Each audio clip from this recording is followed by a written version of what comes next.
another segment in our Dreamer series, and a look at a local basketball event. All that and more coming up now on Joy in the City, True Stories. Joy in the City is a program highlighting people and organizations having an impact on our city.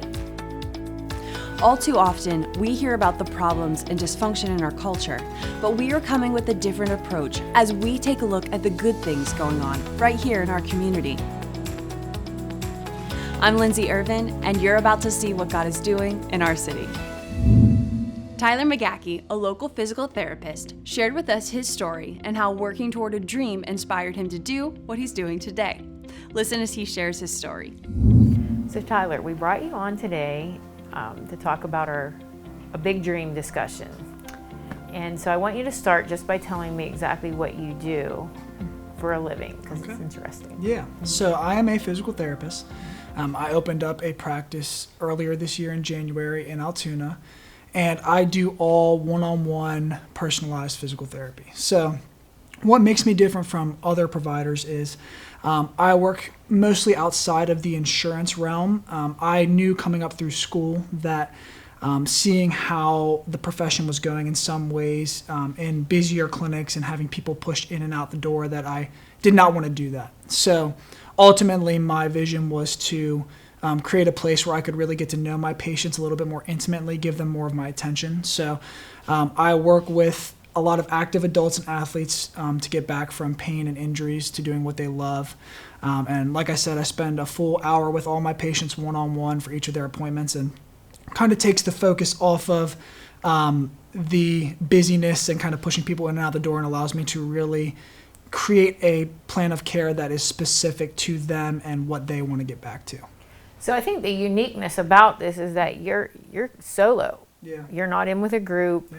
You're your own entity in healthcare, which is really unusual. Yeah. So would you say that was the dream that was brewing the whole time you were in school learning this trade? Yeah. So I like I said, I saw kind of how the bigger clinics were operating, and I knew that with some bigger health systems, there were certain pressures that were put on not just physical therapists, but all healthcare providers in general, to see a certain amount of people, get their notes done in a certain amount of time. And there were just a lot of administrative standards placed on them that really took their focus off of caring for their patients. So I knew coming up through school, I had worked with and knew therapists that were doing similar things in other areas of the country. And so after working with them a little bit as a student in PT school, and then coming out and moving with my wife here, I wanted to create that same atmosphere in this area. So that's what kind of led me to opening up my own thing outside of a bigger healthcare system, and just kind of, again, taking the focus off of administrative things and back onto the patients. Was that a scary journey I don't even know how you would start. Yeah. Oh, yeah. 100% it was. I mean, it's definitely tough going off on your own, but I definitely had some things happen in my life, and just different doors opening and closing, where God made it really clear that this is what He wanted me to do. And I met up with some awesome people that work inside of another gym here in Altoona, Revival Fitness and Rehab. And they were looking to have a physical therapist come in some capacity. And I kind of knew the owner already, and things really worked out for me to go in and be able to share their space and use that for my patients. So it was definitely scary, especially, being on the younger side and coming out of school, and my wife and I being young, just married, just moved into a house, a bunch of things happening at one time. But God just made it so obviously clear that this is what He wanted me to do. So I'm just trying to be obedient and follow His leading. And I mean, obviously, like, even physical therapy, you have co-payments, and that can even be burdensome on a patient. Right. So what do you have in place? Do you accept different types of insurances? Yeah. So I'm an out-of-network provider. So essentially what that means is when patients come to me, there are times where I can bill their insurance directly, and if I can, I will do that, absolutely, to help offset the cost depending on their benefits. But usually the way that I operate, and because I'm able to put more focus on the patient, usually patients get better quicker with me. Now, obviously, if they have a surgery, there's still a lengthy time period where they'll need to come and have recovery, but I have certain packages and things set into place to help them save on those costs. But usually if you go to most other PT clinics, again, if we go back to talking about those administrative standards, they'll tell their therapist, hey, I want you keeping your patients for at minimum 20 visits, and I want them coming at least 3 times a week, which is pretty crazy. So ultimately, you know, as a physical therapy profession, we want to make our patients independent. That's the whole goal. Like we're a tool on your journey to recovery, but we want to be able to give you all the education and exercises and things in place so that, you know, you don't have to keep coming back to us over and over for the same thing. We want it to be like, hey, we can help you fix this. If it ever starts to creep back up, you know what exercises and things you need to do to wipe it out right away. So most of my patients come to me once a week for an hour, and that's it. And usually patients get better in between 6 to 12 visits, and that's it. So then they're released. Yeah, then I'll discharge them to a home program. And usually I'll try to push my patients to, again, stay active in some capacity, whether that's some type of just regimented strength program that I write out for them, or whether it's joining a gym and just helping to push an overall active and healthy lifestyle in general. With this model, usually patients are getting better quicker, which ultimately, with co-payments being so high nowadays, usually most times people paying out of pocket, if I can't bill their insurance, they still save money coming to me because they're not forced to stay for those 20 visits 3 times a week, whatever the case may be, whatever the therapists are forced from their superiors other places to recommend to their patients. Yeah, because you know, you're right. You go, like, I went for 4 months. I had $40 copayment every week for 4 months, which was hundreds of dollars. Yeah. So no matter how you cut it. Right. Yes. Right. And again, you know, that it's, and going into, you know, these other places, like I said, like these therapists can't always have their full attention on you. A lot of times you go in and spend about 10 to 15 minutes with a therapist, and then you do the same exercises every single time, and there's really no logical progression to actually getting patients back into what they want to get back to. It's just, you know, can you do some daily life functions, and then, you know, once you're good, it's just kind of doing the same stuff over and over again. So I try to take things to the next step and say, okay, you know, you want to get back into lifting weights, you want to get back into hiking, running, doing these things. I need to mimic those things in therapy and make sure that you can safely do them so that you can go back to doing that without having this issue. We're going to interrupt Tyler's story to get a first-hand account from one of his former patients. So AJ, take us back to first game, senior year, this terrible injury that occurred, minutes into the game? Yeah, so first game of the year, we're on kickoff. We had scored really quickly, probably 3 minutes into the game, and I ran down the field, and, you know, the bodies were flying all over the place, but I got hit right in the right place, I guess. My ankle twisted, was turned in the opposite direction. I fractured my fibula in my leg, and it was just a surreal experience, very, very gruesome injury, and if, you know, so early, it was kind of shocking, you know. And you lost your senior year of sports that year, right? Yeah, so it was so early, first game, missed the whole basketball season and football season because of it. So it was, you know, it was tough for sure. And you ended up going to Tyler for physical therapy. Tell me what Tyler did for you in those sessions and where you're at today with all of that.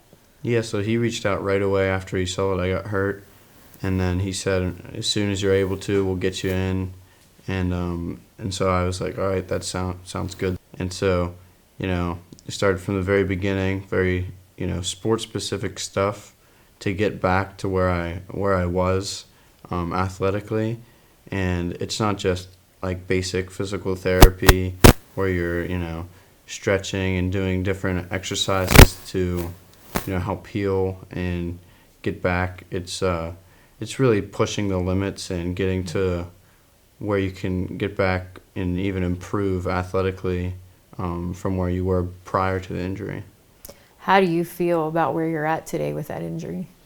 I feel great. You know, they told me 6 to 12 months, and I think he released me after 7 or 8 months. And so he really helped push me quicker than I could have ever expected back into basically 100% of where I was. So, yeah. So you feel that he was instrumental in your success today with that injury? Yeah, absolutely. Mm-hmm. Yeah, he believed in me the whole time, pushed me, and I just really enjoyed and being there, and that helps whenever you can, like to be with your physical therapist, not dread being there. So it was a great experience. He was kind of one of your cheerleaders. Yeah, absolutely. Yeah. Now let's get back into Tyler's story. What are some of the pros and cons of being a solo in this business? So I'll start with the cons. Right now, I do, starting out, have to do a lot of things and take a lot of time doing things that I wish I didn't have to from still an administrative standpoint. So, I would say I spend 4 to 5 hours a week on the phone with insurance companies for those patients that I can't bill their insurance, just trying to make sure that the billing's right, or if a claim would be pending and they need more information, going back and, sending my notes in and then having to wait time for that. Calling prospective new patients. I don't have an administrative person, a front desk person to do all that for me yet. So I'm still spending time doing things that I wish I didn't have to do. And I wish I could just spend all my focus on treating patients. And eventually I want to grow to the point where I do have someone to do that. Those type of things for me. So I would say the cons are having to wear a lot of hats outside of just being a therapist and focusing on treating my patients. So that's one thing. Another thing would be not having someone directly there to bounce ideas off of. So I have 2 different clinical mentors that I meet with virtually twice a week, well, once a week each.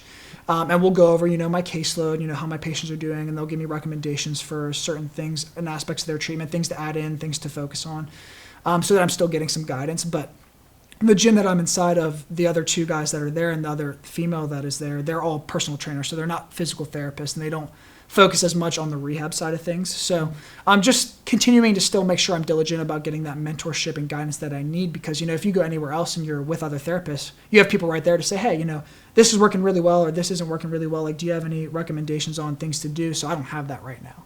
And so that's one thing that I've been super diligent about, making sure that, those 2 hours in my week that I meet virtually with those other therapists that I already personally know, that's non-comparable to me. I have to do that every single week. And it's been super beneficial. But still not having someone physically there isn't, I want to have that eventually to be able to bounce those ideas off of. So I would say wearing many hats, just being alone physically are the cons. Pros, again, I have the freedom to operate under the model I'm under and really put my patient first, which I like. The way that I'm set up inside of a gym, I really like having a smooth transition of being able to take someone who comes to me after surgery, after rehab, be able to rehabilitate them, and then say, hey, there's this gym here. If you're not going back to a strength program on your own, this is a very easy transition. I know these trainers. I know that they're very good at what they do. You maybe consider coming and staying here. That way I'm still here and I can kind of monitor you from a distance, but you're still getting the active, the exercises that you need to continue to reach your goals. So having that type of setting is definitely a pro. And I would also say just being able to take time to immerse myself in the community and make different connections has been cool too. So just being able to take time, and whether it's go to different small businesses or different coaches of sports teams and be able to make those connections has been really, really cool to be able to be intentional about making time for those things. Now, what would you say to the person who has a dream Mm-hmm. and they're afraid to take that first step? What's necessary to get things moving? Yeah. I would say, a lot of prayer, first off. That was a big thing for me. And just trusting that, God will provide. I think, too, another thing is a lot of people were telling me or cautioning me, not in a bad way, but just saying, you're so young to, go out and do this right away on your own. And I would say, don't let your youth, if you're a younger person, discourage you, because again, another trusted mentor I had said, Tyler, if you want to go open your own thing in 5 or 10 years, you're going to have the exact same reservations that you have right now. It's not going to be any different. So why take that time and essentially waste that time to still be nervous about the same things? So I would say don't let your youth be a barrier to you following what God has called you to do. I love that answer. And, when I first came in and laid eyes on you today, I'm like, no way. No way. You're an impressive young man. I appreciate that. And I'm just really, really impressed at what you've been able to do at 24? Yeah, 24. That was a huge dream, and you did it. Yeah. So, Still got work to do, but I'm looking forward to it. yeah, good job. Thank you. Kick off summer by joining faith-filled believers from all across the city for Saturate Altoona. This is a free summer worship series unifying believers throughout our community. You're invited to join worshipers every Sunday night during the month of June at Heritage Plaza, beginning at 6:30 p.m. You'll hear from 12 different faith leaders of several denominations and musicians from many churches. You don't want to miss Saturate Altoona every Sunday night in June at Heritage Plaza in downtown Altoona. This segment is brought to you by Harry's Construction, whose motto is, "If you can dream it, we can create it."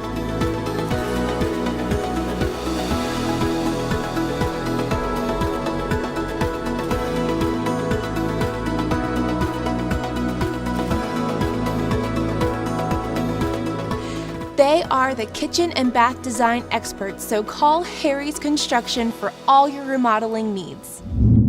Hoopsfest is a large 3-on-3 basketball tournament that has been happening since 2001. Recently, we had the opportunity to speak with Pastor Jim Kilmartin, the creator of this event. So how many years has it been since you've been doing Hoopfest? Because we were talking about it earlier and we just know it's been a lot. Yeah, so this year will be our 20th anniversary.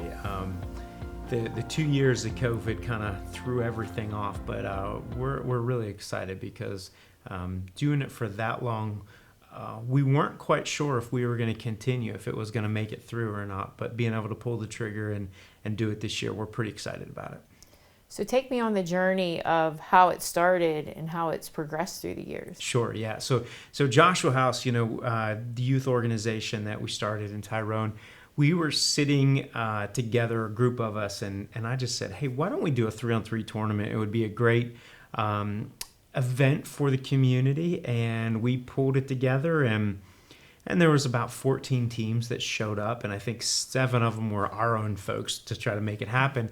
And it was a lot of fun, and it gave us the opportunity to say, let's do it again next year. And it grew a little bit, and it grew a little bit, but then it really hit a stride, and we saw like 60 teams, and then it went to like 90 teams, and we broke 100, and it was pretty crazy. And then at our peak, we hit 254 teams. And when you look at that, that's about 1,000 players. And with all the people, with volunteers and everything, that year is between 4,000 and 5,000 people that gathered. And so it was a pretty amazing thing. The last year we did it, which was 2019, we had players come from 10 different states to participate in this event. It was so cool. So cool to be able to see that come together. And you used to do it in downtown Tyrone. Yes. I've been to it. It's like a huge... Well, it's a festival, Yeah. vendors and the whole thing. Yeah. So has that location changed to Altoona now that you're here? Yeah, so that was a tough decision because our base of operations were in Tyrone. We loved it. It was fantastic. The city, we worked with the city tremendously. But when during COVID, we sold our building in Tyrone, the National Guard Armory, then our base of operations moved. And it's a lot of work. It takes a lot of work. So we've moved it to downtown Altoona. That's where our church is. That's where our outreach is. And so it really becomes the focus of what we're doing. And so it was a tough decision. Number one, tough decision to make it. Were we going to make it through COVID? We lost staff during that time. So we're really operating from a volunteer basis. And then we knew Tyrone and it worked really well there. But not having that base of operation, it takes a lot of work. So we decided to make it happen, do it in Altoona.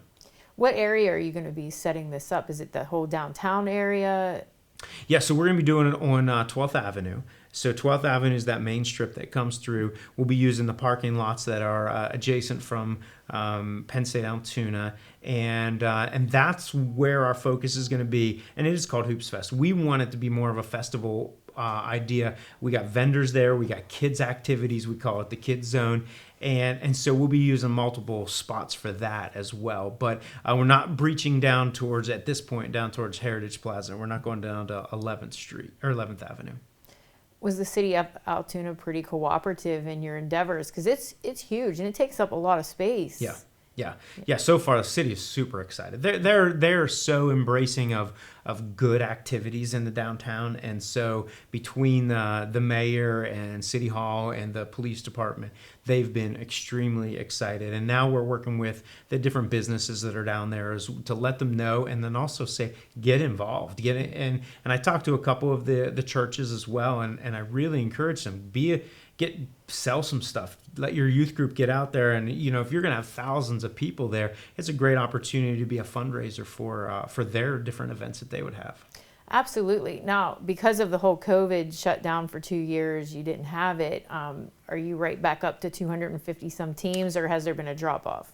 Well, we don't know. We don't know what to expect yet. Right now, so registration's open, and we're slightly behind where we were before, whenever we were at the 250 teams, but that's also partly because we got started a little later. So I think that we're gonna hit that mark. We're gonna hit that 200, 250, and it would be awesome. We're going to set the goal for 300 teams this year is what we're setting the goal for. Now, do you do it the same week every year? It's in August? No, so July. The fourth Saturday in July. So this year it's July 23rd. And so sometimes it's hot. Like couple years ago, I'm glad we pushed through, but that's when the heat index was over 100 degrees. And so playing out on blacktop is kind of warm. And I'm glad we didn't cancel it, because if we would have canceled it that year, we may not have been able to recoup, because then right after that came COVID shutdowns. Now, how do you implement the ministry aspect? Yeah. There's got to be one. I know you. There's got to be one. Yeah, absolutely. So we actually have, number one, hospitality. We want to live, we want to live Christ in everything we do. But we have a prayer team that goes around throughout the day looking for opportunities just to talk to people, pray with them. But then we also, at our halftime, we have a slam dunk contest. We have a $500 shot contest. But in between there, we bring a guest speaker in. And this year we're working on a former professional athlete to come and speak. And he'll share his testimony, someone that lives for Christ, and someone that's engaging. And when you have that amount of people, you can't just have anybody come and share. You want to have somebody that can really engage the crowd. So we have a couple people that we're talking to, and hopefully we'll find out in the next couple weeks of if they're gonna make it happen. So, but again, it's a professional athlete that knows sports and can speak to kids and adults at the same time. AJ, what's your part in Hoopfest? This year, I'm really helping intern and doing a lot of sponsorships and I always help with the game day bracketing and different aspects along that area. But I've also been a big part of just, doing whatever needs done. If they need this, I'll go and help in that area. So, yeah. So you've been a part of this since you were little? Yeah, I've always been around it. It's always been something I loved, and I just really enjoy it every year. You're a tall boy. Do you play basketball? Oh, yeah, I play. Do you have a team? Yeah, I got a team that I put in. It's different every year, but try to win. Yeah. So. Well, that's excellent. He's been playing in it since he was like 7 years old. I bet he has. Yeah. I figure he's probably been your right-hand man for a while. Yeah, he does a great job. He helps with getting flyers up all over the place and yard signs, and so he really has been willing to just really do whatever in whichever capacity. Great. Well, I wish you guys the best of success, and now that it's here in Altoona, I'll have to stop down. Yeah, it's going to be so exciting. So now we're going to cut to a video of previous Hoopfest highlights.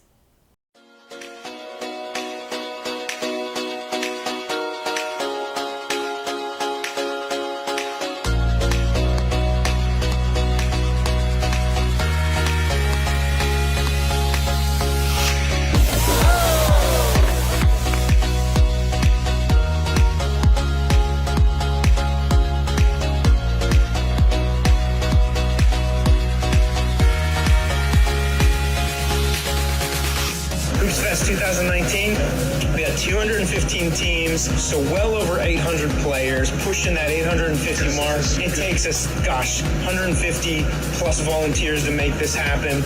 And this year, we got people representing 10 states this year. 10 states, so cool to be able to see that many people be here, be a part of it. This is why we call it Hoopsfest, because it's a festival. It's more than just basketball. Probably close to 220 teams today. You got all these volunteers. We got a kids zone with bounce houses and activities, face painting. We got food vendors. So we want to make it an opportunity for people to do a lot of things and come down and enjoy a great environment, atmosphere. It becomes like a family reunion. I absolutely love it. It becomes like a family reunion. You get to see these same faces every year. I've been here for probably around 5. About 5 years? 6. This is my 4th. This is my 3rd. 6 years. This is the 19th year for Hoopsfest. Next year's year 20. We're going to do some big things next year.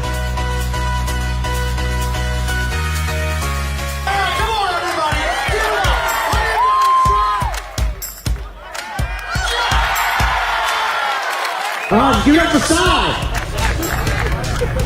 All right, he makes the layup. He's going for the free throw. $50 on the line here.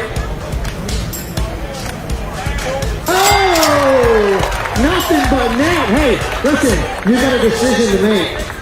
You take it, or you're shooting. Okay, he's not taking the $50. He's gonna shoot. All right, here we go.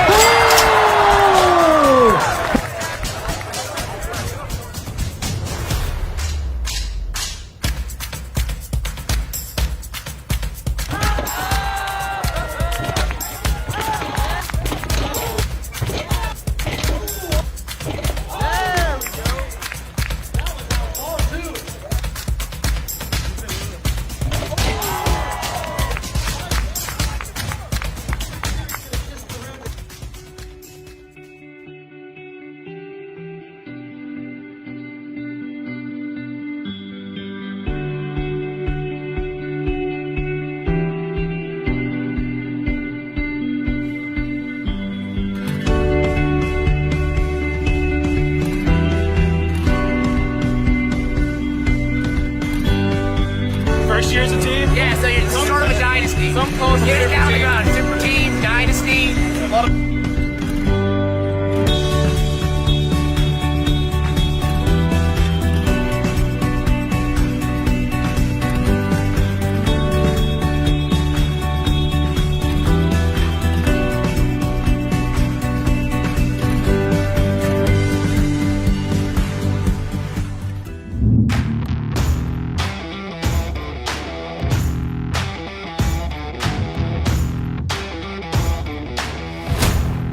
Impact Productions, a multi-layer technology company providing on-site, online, and in-studio video services.